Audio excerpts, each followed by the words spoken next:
That's good. Very good right now.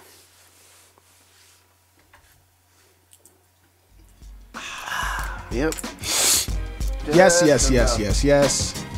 On this momentous day, let this day go down in history. We have witnessed today. Well, let's back up. Welcome to the Pick and Roll Podcast. My name is Rod Lewis. And I'm Quentin Barrett. And today we had a fantastic show scheduled for you. We were going to talk about Jean Grey's new album. We were gonna cover the immigration debate. We were actually. That should give you an idea of what kind of show this is. Give you an idea of who is bringing you the Pick and Roll Podcast. We would forego talking about these relatively important world and national issues, but instead to bring you this special report as we go as we go to tape. As we go to tape, we have a developing story. LeBron James has chosen to go to Cleveland. The best thing that ever, well, not better than Jim Brown. No. Let's slow down. Wait a minute. With the historical stuff. Let's slow down with the historical impact stuff right now. Yeah, it's kind of early for that. Let's do that now. We'll save that for after he retires or something like that. We give it a minute. Yeah. There's the again. Oops. There it is again. Oh my God. Gotta roll with it, man. LeBron James goes to Cleveland. He chooses to sign with Cleveland. We'll be summarizing some of the story today. He details his decision in a letter as opposed to going on television with Jim Gray. Where is Jim Gray, by the way? What happened to Jim Gray? Jim Gray, I think Jim Gray never recovered after Shaq told him he didn't give a shit. That was the last seminal Jim Gray moment. I don't know where he is. He is missing in action. Anyway, LeBron James is going to Cleveland, going to join Kyrie Irving, and he spoke about Anderson Varejao. Yes. In his letter. That's deep because Varejao is not like. Well, a lot of times team guys are not necessarily the most talented guys on the squad, so I can understand that. He had a relationship with a guy that's, no big deal. So today we're going to be talking about what does this mean? What does this mean from a social perspective? What does it mean from a moral perspective? What does it mean from a business perspective? What does it mean from a basketball perspective? We'll talk about Dan Gilbert. We'll talk about what this also means for the Heat. Other breaking news today that Bosh actually is going to be re-signing with the Heat, right, according to 118 million. The credibility of Twitter strikes again. Yes, if Twitter says it's law. Well, we got more than a few sources. It's not just the timeline talking about Chris Bosh's deal. ESPN did hit me with an alert. Right. So. What does this mean for DJ Khaled? What does this mean for all these people who kind of moved the whole Black Renaissance movement to Miami? Now LeBron is gone.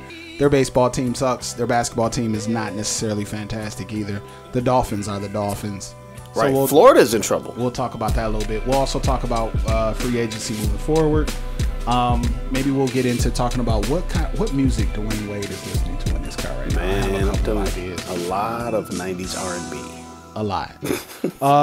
We'll get into some predictions. We'll touch on the Summer League. There's a couple of things coming out of Summer League that we want to touch on. So I first want to get kind of your impressions of the decision itself. From how he made the decision to how he communicated the decision. Tell me what your thoughts are about that. Well, I respect the fact that he was careful this time. Everybody knew that this decision was going to have to be crafted a lot different. Almost diametrically opposed to the way he did the first decision, in quotes. But so I respected that. And I here's the thing. There's one of my little takes. Here's the thing. I never have ever disparaged LeBron the way he handles his business. I think in terms of a businessman, he's just about spot on, and he's learning. So this is an example of how he has learned to be able to temper the way the media, the way that the fans, the way that the sports fans, pedestrian fans, the entire community around these sorts of events is going to view this, because it's going to be an event that people are going to talk about for a long time. A long time. So I think that he's gotten a lot better with how to frame his business aspirations, if you want to put it that way. So for that, I think he gets an A+, because there was not very much vitriol directed his way with the way that he did this. It is a little bit because there was like an SI cover that danced around. So this was planned. People were in on it, both inside the industry and outside the industry, which I guess is the way you would have to do it if you're the guy that the caliber of a superstar that LeBron James is. But my problem is I don't think we got any closure. We never got any closure on some of the things that happened post the first decision. And that's where I stand. Okay, this is where I stand. Okay. We know what the response was, both inside the organization of the Cleveland Cavaliers, namely Dan Gilbert. We both know what happened. We all know what happened in the community, meaning Cleveland, Ohio as a whole. And when people limit it to burning jerseys, that's for show. That's frosting. The meat of the situation was the way that the so-called Cleveland Cavaliers fans took to, what I mean by print, message boards and the like, took to the radio and called LeBron, well, the cliche is everything but a child of God, but no, it's deeper than that. They got as close to racial epithets as they possibly could. And they made it known that that's how they felt about LeBron and people like LeBron. And I can't, as a black man in America that likes to think that I pay attention to the undercurrent of things that happen and how we are living in a society where racism is prevalent, where white supremacy still exists. It's hard for me to look at this situation without looking at it through that lens. Very hard. And what I was looking for, I guess what I was looking for was, what does Dan Gilbert have to do in order to make LeBron, and what does he have to do in order to make LeBron feel okay about this? But more so, are we going to be able to move past what was done? Because we've talked about at length the $1 million slave, quote unquote. Yeah. The reason, there's some people who are speculating that the reason that white America is accepting this is because of the manner in which he did it, right? And the fact that the reason there were a lot of people that hated LeBron because of what he did. But how many of those people hated LeBron because he was a black man doing this? They spoke openly about, see, the loyalty discussion, right, is coded to me.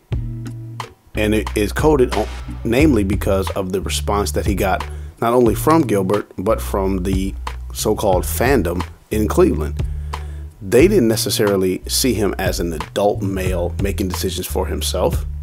They saw LeBron as running away. They saw LeBron as, well, you owe us a better result than this. Right. In what world? You see what I'm saying? In what world does that make sense other than a world where you feel property rights? And that, to me, and I have to put this together for a couple of people because they're not familiar with some of the responses from Dan Gilbert. But Dan Gilbert spoke about LeBron James, and he wasn't the only one, but they spoke about LeBron James in terms of, like, they had ownership over him. Okay. Ownership. Okay, ownership, yes, in terms of contractual, right? We signed a contract. I signed a contract to play the game of basketball to the best of my ability for an X amount of time, for an X amount of money, but that changed when LeBron decided not to play for you anymore. It became more about ownership of your body, ownership of you, your persona, what you bring to a team. That's the way it was. Well, that's the way I saw that reaction. Yeah. I can agree with that. I think that there was this undercurrent. There is this undercurrent of race that's involving it. As far as LeBron is concerned, you know, he's looking at it I look at it from the perspective of, I have been away from Flint for X number of years. I've been away from Flint, actually. How long now? I've been away from Flint for 18 years. I've been away from Flint almost as long as I actually lived in Flint. Actually, next month, I will be half and half. Half and half. You know what I'm saying? And the equivalence of being able to go home and I've accomplished these things out in the world, and I'm coming home to come home and make a difference and do things, and I'm close to my family, and I'm close to my extended family, and you know, the community that I grew up in, I get a chance to go back and take these great things that I've learned, and I hear LeBron. Right. I hear him. But he could do all of that without making Dan Gilbert money. Okay. All of it.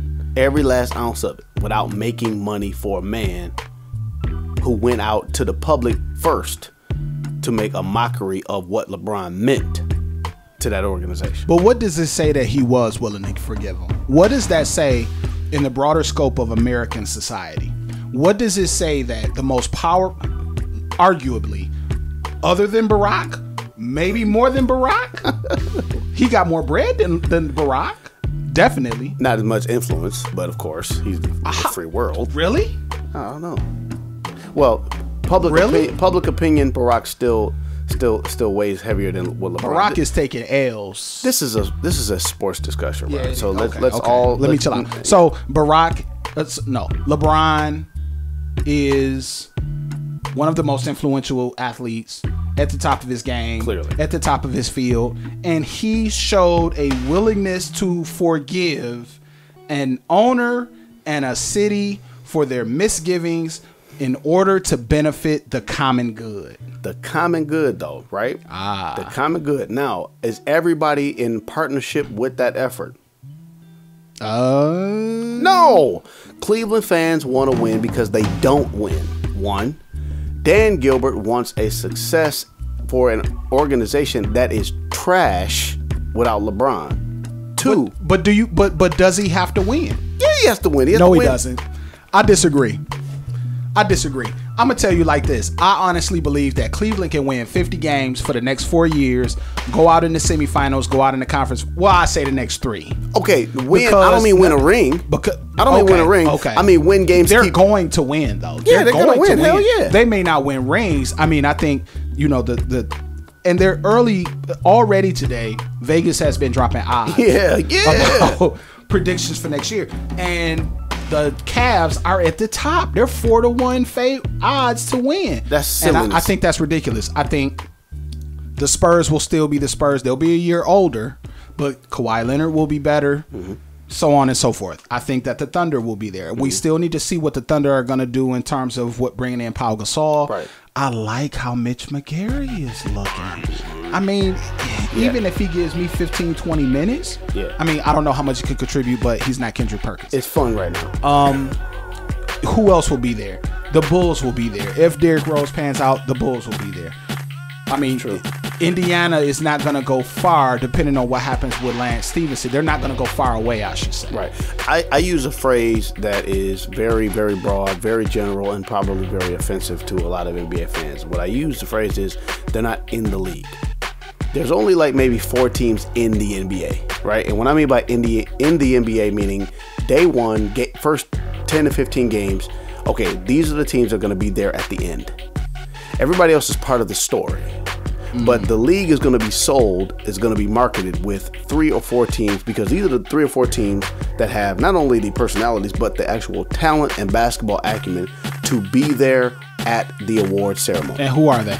They are, you just mentioned them, San Antonio, the Spurs, San Antonio, OKC. We don't know Bulls. what Carmelo's going to do yet. Right. And as we go to tape.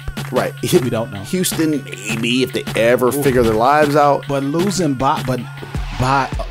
we got to talk about Bosh. Yeah, that makes a difference. And so we'll come Miami, back to that. With the East, though, it's a fool's gold conversation when you're talking about playoffs and who has a chance to win it all, because we know that Atlanta made the playoffs with a sub 500 record. So that means all of your records in the East, it's the same thing we do in the NFL, right? The Patriots record is usually pyrite. Why? because they have to play against trash Bills, teams the in the Dolphins, AFC and the Jets East. twice a year. So the Eastern Conference in the NBA is not really telling you who's a legitimate basketball team. We just saw that in the finals. But at the end of the day, when you get to that stage, you have the opportunity to win. When you get to the finals, it's just you and that other team. No, Rod. We see 4-1s more often now than we ever have because the competition level is so heavily weighted to one conference. But we saw a 4-1 in the opposite direction last year. But that's my point. When the competition level is not the West last year, right? They said the West was so competitive. They all sucked, right? What? Last year in the West? These were great teams, right? These are supposed to be great teams, or were they mediocre teams and just beating up on each other? There were two teams. The Western Conference has had more quote unquote good teams for the last maybe 10 years, right? And I'm talking about last year when the Heat beat the Thunder. Yeah. They still had the Lakers. The Spurs. They still had the Spurs out there. And I'm not even talking about last year because I won 7 games. I'm talking about the year before. Yeah, before that. That's what I'm talking about. But the Spurs were still there. The Mavericks were still there. The Spurs were hurt. Well, Golden State hadn't really started. They were getting ready. What other team in the West was threatening the Western Conference Championship from the Thunder? I will say this. I think when you get to that stage, when you get to game 1 of the finals, yes, you have Milwaukee and Washington and Atlanta and all that in the East. That's definitely true. Which, hopefully, in 3 or 4 years, when you see that the majority of these great players who came out this year, maybe that kind of power shift will begin to change a little bit. Right. And that's the way that it's set up. Thank you to the genius of David Stern in the lottery or whatever, if it's not rigged. But at the end, at the end of the day, when it comes down to it, when you get to that stage, you have the opportunity to win. So I don't really buy into the whole, a weak conference, so to speak, when it comes to crowning a champion. What's the basic difference between the play-in game of the NCAA tournament and the very beginning of the NBA playoffs? When Duke has to play FAMU and it's a 40-point dropping, you see what I'm saying, bro? These are walks. There was nobody that could tell you that Miami was not going to be in the finals. They thought Indiana would try it. Miami was firing ahead. Obviously, Miami was firing ahead. The better team. Now, what was the difference between this year's finals or this year's playoffs and the year they beat OKC 4-1? They walked right in again. I don't know about that. I have to check the. I don't have the. They walked in, man. But I remember the toughest challenge was Indiana of last year. That year they destroyed on their way. They destroyed. Wait, didn't they almost get popped by the Bulls that year? Popped? Didn't they almost get popped by the Bulls in the conference finals? No, it was 5 or 6. Remember, that was the year that LeBron shut D Rose down to 28% from the field when he rotated out on him. I don't know. Okay. I'll give you that. I concede that. It was 5 or 6. I don't think it was 7. What I'm saying is, the Cavs are going to be what the Cavs are going to be. And as we go to tape, there's some discussion about getting Kevin Love. And I'm not in favor of that. I'm not in favor of them getting Kevin Love. Well, what else are they going to do? I think that they need to build around the talent that they have. Build? I think that they need to build around the talent that they have. Let me ask you a question. Just a quick question. Did LeBron make this decision on basketball? On chance of winning? It all? Money? Or just to go home? I think it's a number of factors. I think, first of all, A, yes, he wanted to go home. Okay. I think, B, LeBron has the opportunity to build. First of all, we have to make sure that we understand at this point that this is LeBron's team. LeBron has more power than Gilbert does at this point. Than anybody else in that organization, he does. LeBron has the ability to pick and choose exactly who he plays with, what kind of trades they go after. You think about the circumstances under which he is going back to this team. So I think that it gives him the opportunity to truly feel as though he's building something around him. Now, the players were there when he got there, but you have young guys, 22, 23, 24 years old. And mind you, Kevin Love is 25. Yeah. But I can understand if they go after Kevin Love because of what he can bring to your basketball team. But what I would like to see is LeBron build a winner out of the people who are around, who could be around him. I mean, he would have Andrew Wiggins. He would have the ability to help him cultivate his career. He has Kyrie Irving. Dion Waiters. Well, I don't think Dion Waiters is going to stick around. No. I don't think if Dion Waiters cannot accept a role of being a fifth option, Vinnie Johnson microwave type off the bench, if he can't accept that, I don't think he's going to be around. And I think LeBron has the ability to have a positive effect. Is LeBron the first alpha dog to choose a mentorship role in his prime? I don't know. Well, see, that's what I'm talking about, because that's what it is. Okay, if they're not ready to win now, that means he's wasting years of his prime. An athlete of this caliber is supposed to be winning rings during his prime. There's a part of me that doesn't think that that's important to him at this point. And that's what I asked the question for. Is this a basketball decision? Is it a winning decision? Or did they just want to go home? And that is why, that's my question with LeBron. LeBron, just say you wanted to go to the crib. You wanted to do it for your home state of Ohio. Nobody would have said, well, nobody's really saying boo now. Give it 2 weeks. There'll be the criticism will have enough time to gin up. Right. But look it, if you wanted to just go home and play for your home state, it's a dream of yours, fine. But why wasn't that dream continued before you left? Like, you know what I'm saying? You left to Miami to do what? To win rings. To win. And he did that. But, okay, but now it's all about Ohio? I don't get it, bro. I really don't get this decision, because it can't be about basketball, because you about to waste 3 years of your prime. So, okay, so let's step outside the framework of basketball then. I mean, he could conceivably work with the talent that's around him and be able to win. They'll be competitive regardless. They're going straight to the playoffs. Will Kevin Love be the person that's going to get you over? Think about what you're going to have to give up to get Kevin Love. If the front office in Minnesota is worth its weight in gold at all, they'll want Wiggins. Yeah. They'll want Wiggins. They'll have to get. Me and my brother talked about the possibility of it being like a Waiters, a Bennett, and a draft pick. Would you take that if you were the Timberwolves front office? I wouldn't take that. And just stay trash? No way. Not at all. So if it's not a basketball decision, it ain't a money decision. And this kind of, I guess that this is a good foray into what our next, discussion needs to be. What does this mean for LeBron in the framework of sports and society? He is at this point. Let's look at it like this. LeBron has never really been in trouble. That's right. LeBron has the physical gifts to do what he does, but he also exemplifies what it means to bust your ass. That's right. And to work. That's right. And he's added something to his game every single year. He's damn near blameless. LeBron at this point today, the evening of the day at which he made this decision, is probably the most marketable athlete on earth. Right. He's been very open about being interested in becoming a billionaire. His endorsements dwarf what his salary will be. Clearly.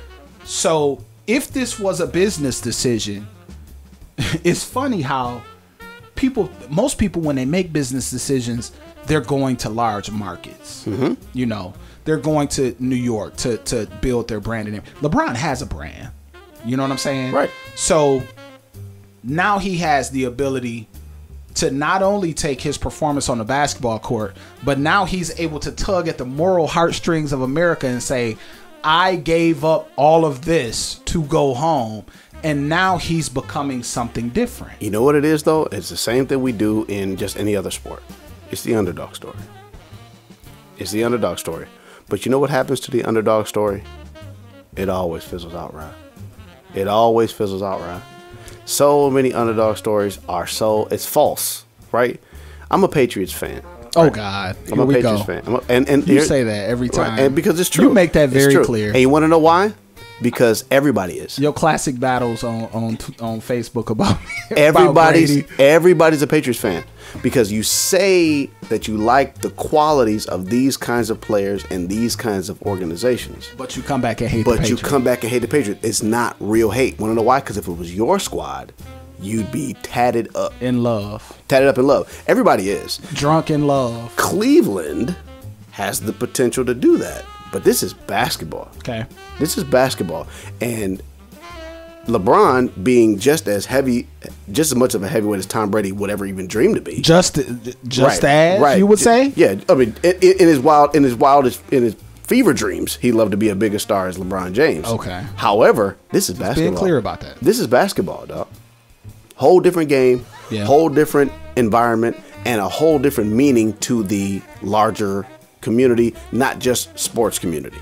Why? Like, what do you mean? Because ain't no helmets on, man. It's more personality driven. It's more personality driven, man. It's more personal. There's more at stake. It's more at stake here. There's the money is just about the same, but the results are heavier when it comes to the NBA.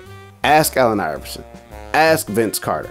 Ask Tracy McGrady. And that's why Dwight Howard. I agree with you. But ask Kobe Bryant. I agree with you. That's why I love the NBA over all other sports, because it is very, very personal. Yeah. It's it's the game I grew up playing mostly, but it's also very, very personal. Yeah, right. Not that I was, great or anything, but it's the game I grew up loving and grew up watching and things of that nature, because it was so very personal. You're so on a basketball court, everybody is transparent. Everybody is transparent. When Chris Webber called the timeout, you can look in his face helmets. and knew that it was a problem. So, saying all that to say, LeBron has the opportunity now to catapult himself into another stratosphere when it comes to mainstream America, because he made the quote-unquote right decision. He made the quote-unquote moral decision.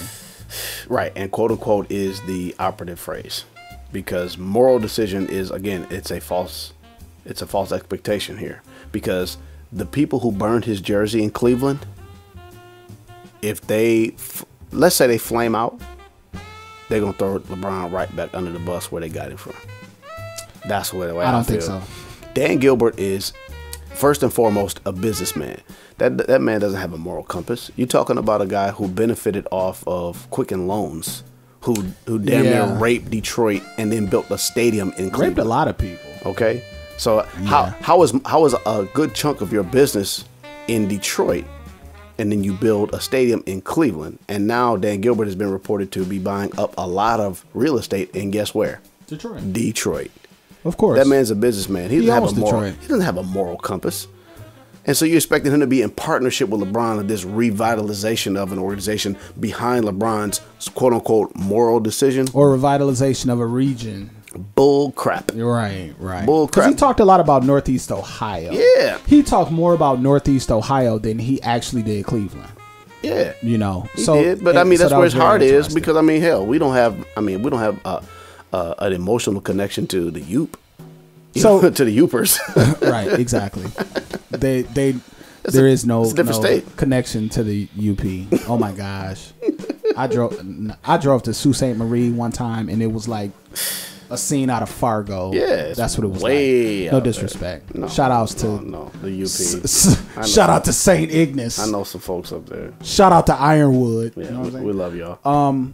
So Gilbert's letter came out earlier this morning. Gilbert's letter, supposedly, according to people who have these fantastic sources, I'm not gonna call him by name, and he gets shit on like regular. Anyway, the letter was what was holding up the deal. Yeah, right. The letter, and I reread the letter today, and again, I had a discussion today with my brother, and we talked about how this illustrates the power of forgiveness. What's your thoughts about that? Okay. Again, forgiveness is a two-way street. People think that forgiveness is just, I forgive you and it's over. It is a two-way street. In forgiveness, there has to be a giving up, from the guilty party. There has to be an open palm presentation. I am sorry, right? Mm-hmm. I do not buy that level of submission from Dan Gilbert. So not even close. You think that this was all about money? Period. All about. I mean, and I could see that. It was all about money, and we need to get. You know what we need to do? We need to find the radio clips from just about every black or black marketed radio show, and listen to the commentators, journalists, interviewees from after the decision and then after Dan Gilbert's letter. There was a chorus of black voices that referred to Dan Gilbert as being a jilted slave owner. It was a chorus. It was common knowledge that Dan Gilbert had felt like, how could you leave me? I treated you so well, Toby. That is the way they characterized the letter. We have such short attention spans that we have no knowledge of even recent history. So now, all of a sudden, yeah, man, we good. I was one of them, and I was one of those people. I wasn't on the radio or anything at that time, but I was one of those people because it's impossible to deny that dynamic. Right. It's impossible to deny it. So, even though that dynamic is present, LeBron forgave him. Forgiveness, though. Really? Is forgiveness the wrong word? Right. For what, though? Forgiveness for what? For calling me a runaway slave? So, you know what? My bad. You know what? I think I reacted a little too harshly, Dan. How much do you think you can make game 1? Ooh-wee. Because that's what it is. It's a choice to make him money. Everything he could do in the community, he could do without playing for Cleveland. Everything he could do with his family, he could do without playing for Cleveland. Everything he could do for the state of Ohio, he could do without playing for Cleveland. He can invest in the local economy. He can invest in the children. He can do things for his family. He can hang out with his family. He don't have to lace up for Dan Gilbert. Because this is the NBA. And while you have your personal brand, the number one brand is the owner, the man that signs your checks. That's case closed. And from a basketball perspective, we have to keep in mind that no matter how much LeBron's salary is, how much does Dan Gilbert stand to benefit from this? What's the Chris Rod joke? The queue has been quite empty in the last 4 years. What's the Chris Rock joke? Here, Shaq, why don't you go buy yourself a bouncing car? That hasn't changed. Right. There's no power struggle between players and owners. Right. And there's a new TV deal that's coming out in a couple years. I think that their contract is up, I want to say in 15. Okay. So the thing about it, the thing that's interesting to me is how it is the middle of July and we are still knee deep in NBA news. Yeah. Now that is different.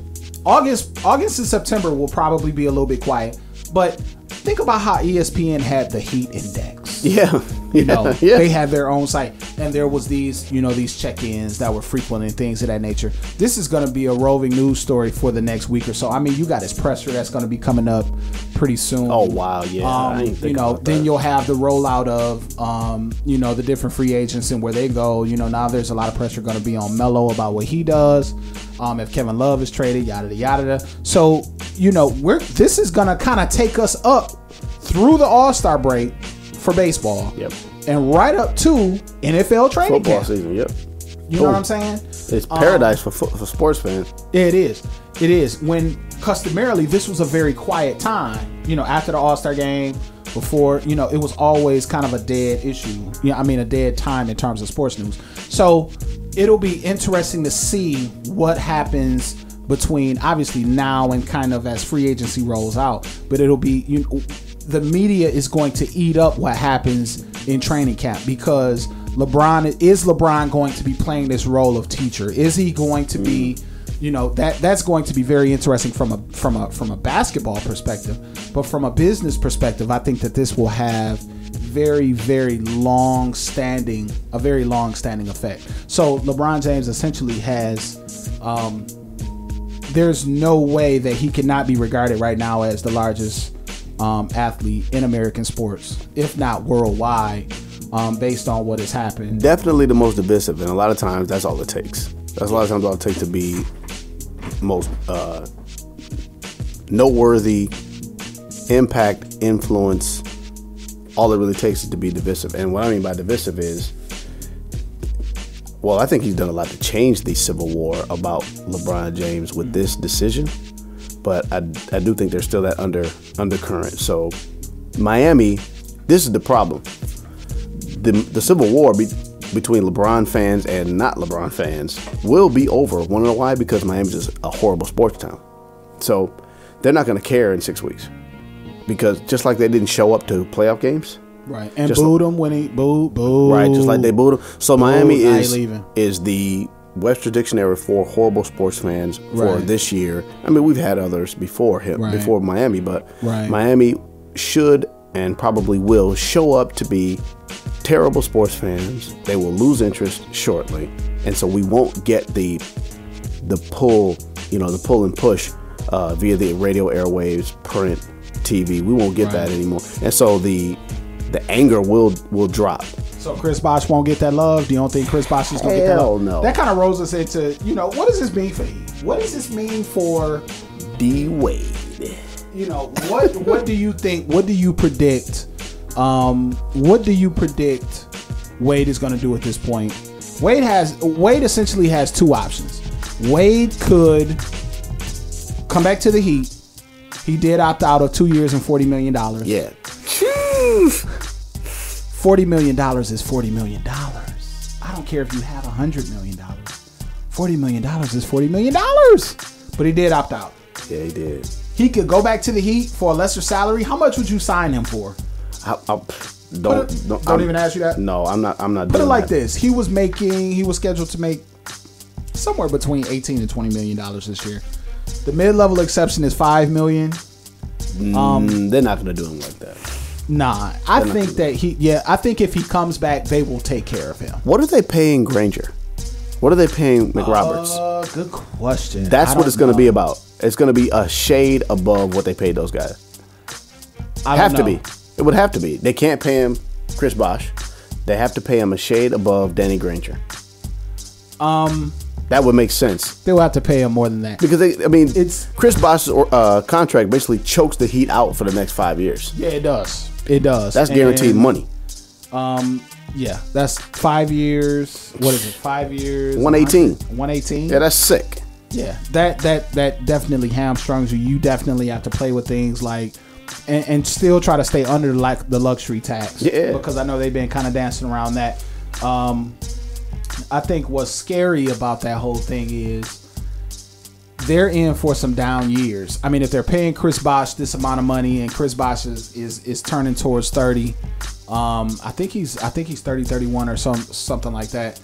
By the time this deal ends, he'll be 35. It's the perfect storm. He'll be got a big contract. He'll be Larry Holmes. You got aging veterans. Right. You got a coach who is technically not proven because not very many people respect Eric Spoelstra and the job he did in Miami. And you got Pat Riley, who, what is his selling point right now? I'm Pat Riley, but LeBron left Pat Riley, so that dings his credibility.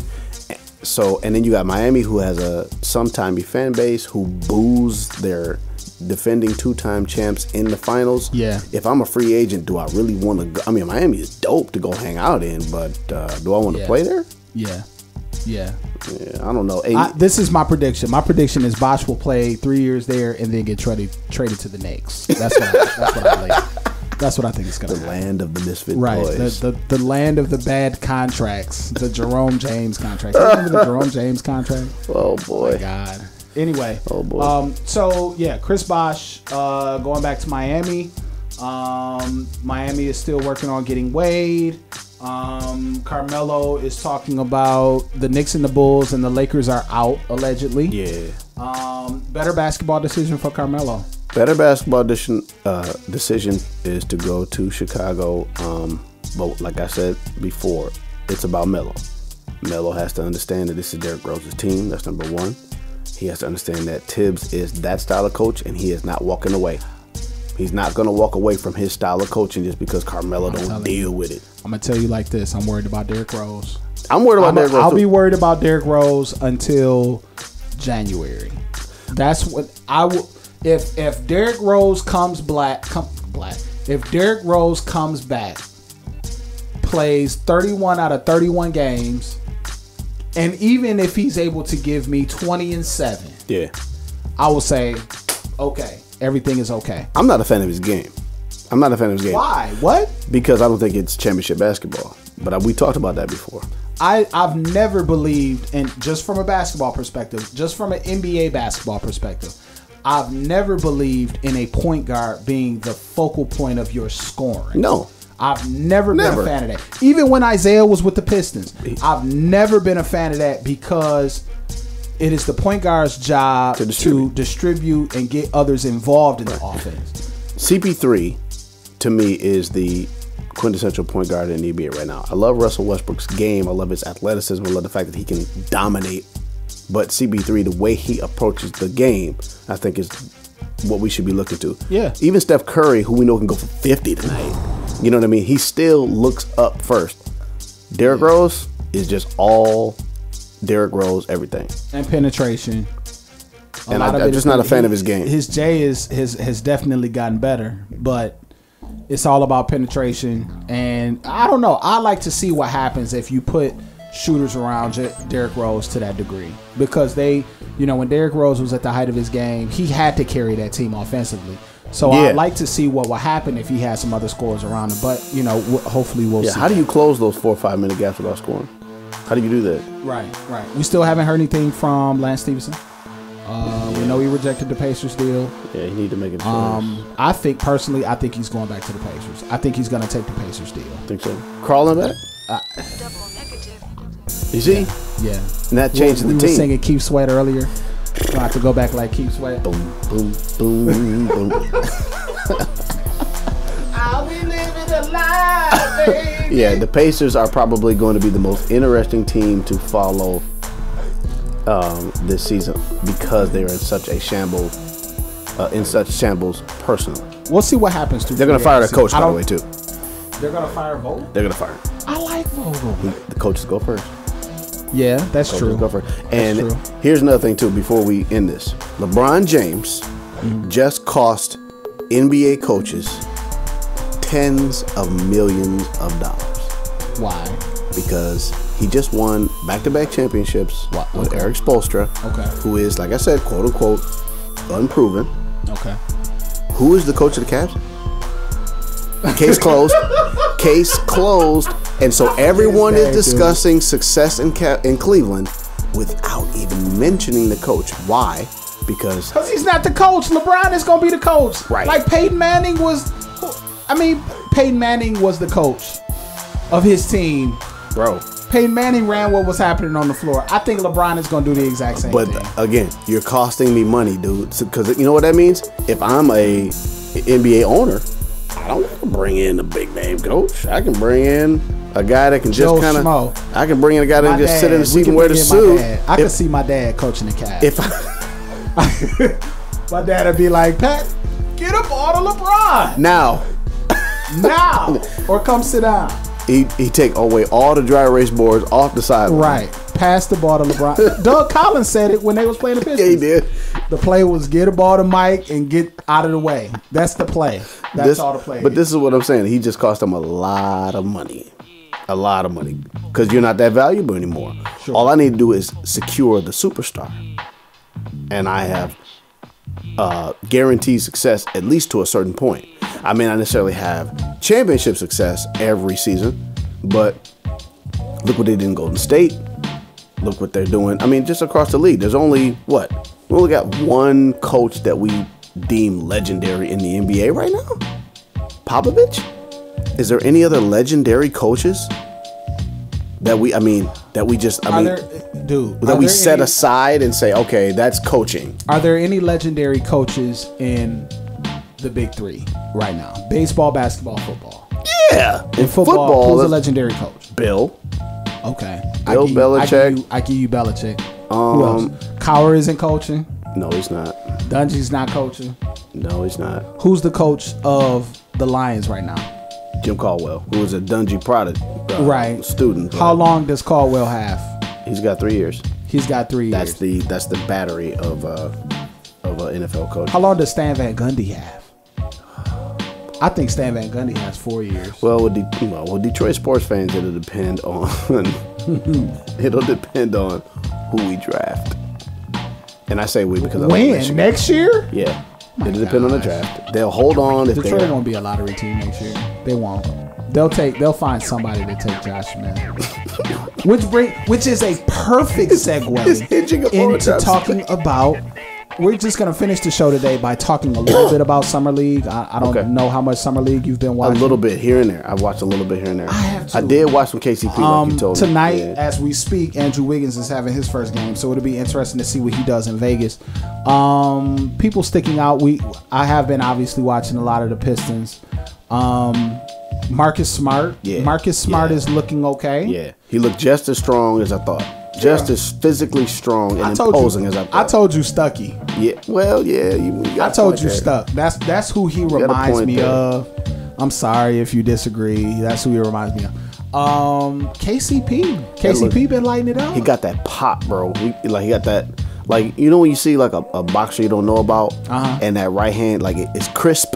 Yeah. That's what KCP looks like. You can tell that KCP has been playing with ballers. Yes. You know what I'm saying? Yes. And he's come out with the mentality that he's going to dominate and go for his. I like how Peyton Seaver has kind of grown too. Yeah. When the games start to get sloppy, because these are guys that are kind of, they're trying to work their way into shape. Mm-hmm. You see KCP hold back, and it becomes an NBA game again. Right.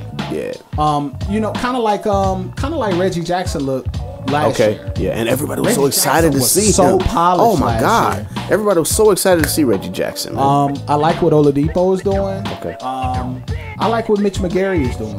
But you know who I'm impressed by more than anybody this year is Plumlee from Brooklyn. Okay, I gotta take some time to look at Plumlee. Plumlee is really. Man, Plumlee is just wow. Plumlee is a baller to me. When you think about a guy that's big, you can tell that he's been around KG. Okay. You know what I'm saying? He's moving really well. He's going to the basket extremely well. I'm extremely impressed by him. I mean, obviously KCP is what Detroit needs. Yes, absolutely. Let's keep it real. Absolutely.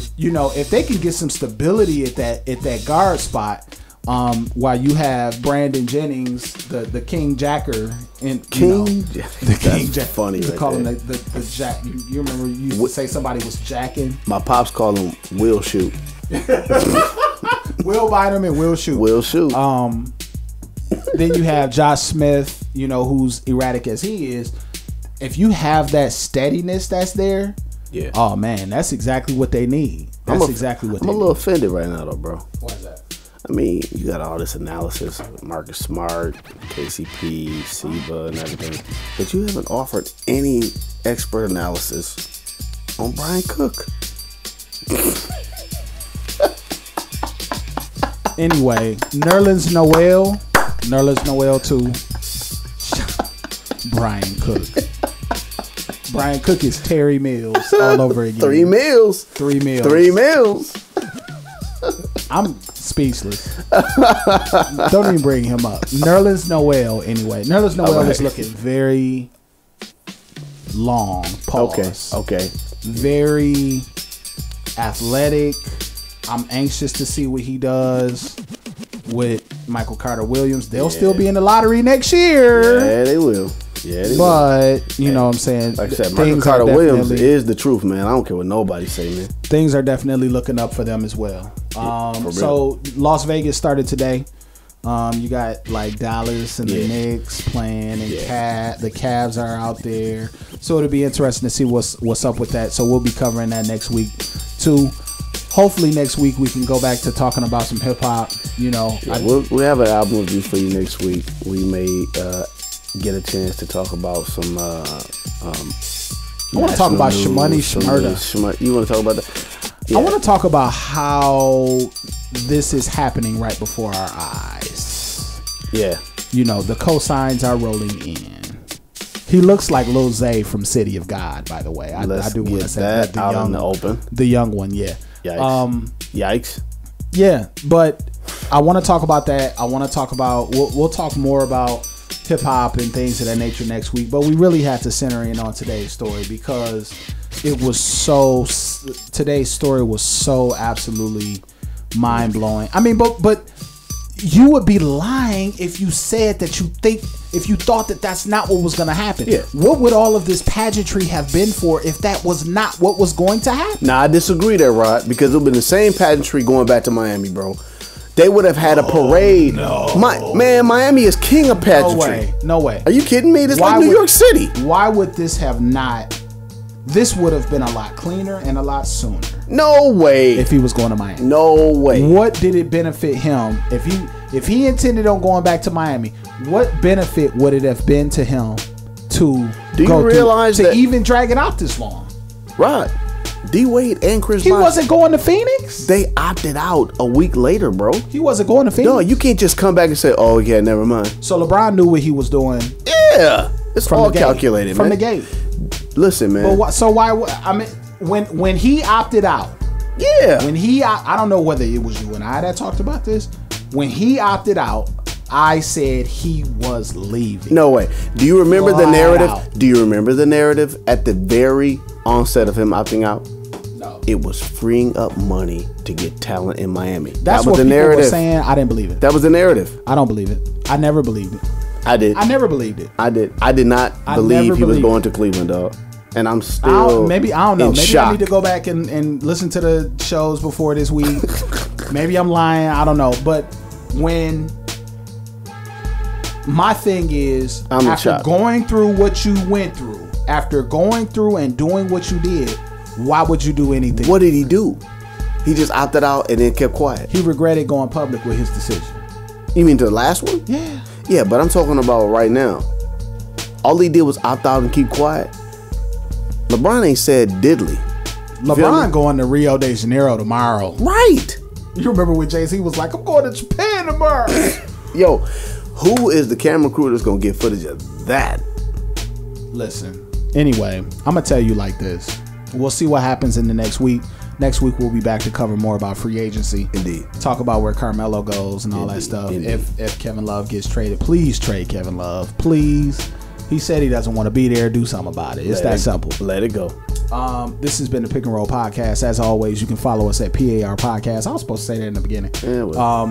And you can email us at pickandrollpodcast@gmail.com. If you have questions or you feel some kind of way about what we talked about today, please hit us up. What is Dwayne Wade listening to in his car today? Dwayne Wade is listening to When Will I See You Smile Again on BVD. The entire 8-Ball Lost triple disc album. What's the song with Lauryn Hill? It could all be so simple. The X Factor. But you rather make it hard.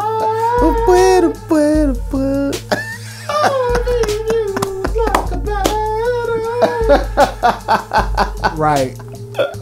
Peace to Dwayne Wade, man. I mean, he has been taking it. Bro, the memes finna be long and hard. The internet is mean, dude. Yo. The internet is evil. Anyway, Pick and Roll Podcast. Follow us, PAR Podcast. I'm at Where Is Wallace, and I'm at QMB810, but you can find me at Quinn.